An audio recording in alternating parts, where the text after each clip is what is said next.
ரிஷபராசியில் பிறந்த கார்த்திகை நட்சத்திரம், ரோகிணி நட்சத்திரம், மிருகசீரிட நட்சத்திரம். ஸோ இந்த 3 நட்சத்திரத்துக்காரங்களுக்குமே வந்து காமனா வந்து வேலை, திருமணம், வாழ்க்கை அப்படின்ற ஒரு கேள்வி ஆட்டோமேட்டிக்கா இருந்துகிட்டே இருக்கும். இல்ல ஏதாவது அதிர்ஷ்டங்கள்லாம் இருக்குமா? அப்படின்ற ஒரு கேள்வி உங்களுக்கு இருந்துகிட்டே இருக்கும். அப்ப இன்னைக்கு டேட்டுக்கு வந்து இந்த கிரக நிலைகளோட பலன்கள்லாம் உங்களுக்கு சாதகமா இருக்கான்னு பார்த்தோம்னா, உங்களுக்கு வந்து சுக்கிரன் டிரான்ஸ்ஃபர். அப்ப சுக்கிரன் டிரான்ஸ்ஃபர் ஆயிட்டாரு. அப்ப இந்த சுக்கிரன் வந்து உங்களுக்கு ராசிக்கு 4ல.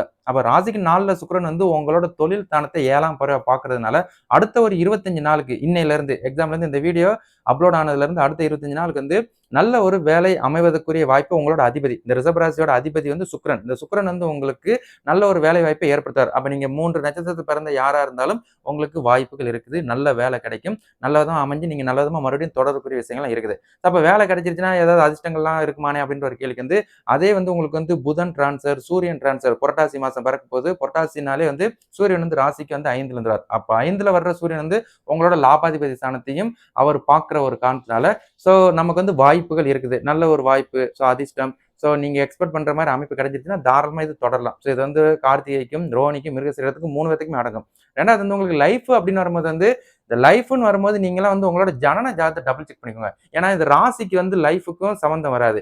ராசி வந்து உங்களுக்கு 1 மாச பலனு, 2 மாச பலனு இந்த மாரி விஷயங்கள்ல தான் நீங்க வருவீங்க. அதே வந்து உங்களோட லைஃப்ன்னு வரும்போது, உங்களோட லைஃப் உங்க ஜனன ஜாதகத்துல உங்களோட கிரக நிலைகள் எப்படி இருக்குது? அத பொறுத்து உங்களுக்கு இப்ப என்னென்ன தசாக்கள் நடக்குதுன்றத பொறுத்து தான் பலன்கள் இருக்குது. இத வந்து நீங்க அப்புறம் அப்படி பார்த்துக்கோங்க. மத்தபடி திருமண காரியங்களுக்கெல்லாம் வாய்ப்பு இருக்குதா? அப்படின்ற ஒரு கேள்வி இருந்துட்டே இருக்கும்.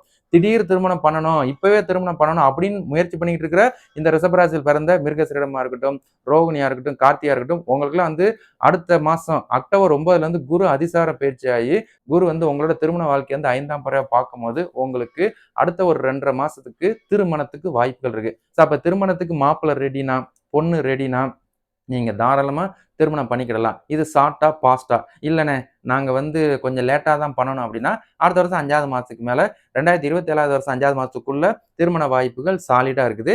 இந்த 2 வாய்ப்புல எந்த வாய்ப்பு உங்களுக்கு வந்து சாதகமா இருக்கோ, அத நீங்க பயன்படுத்திட்டு உங்க வாழ்க்கையெல்லாம் அடுத்த கட்டத்துக்கு நீங்க நகர்த்திட்டு போயிரலாம். அப்படின்றத நான் ஞாபகப்படுத்திக்கிறேன். வாய்ப்புகள் இருக்குது. மிஸ் பண்ணிறாதீங்க. சரிங்களா?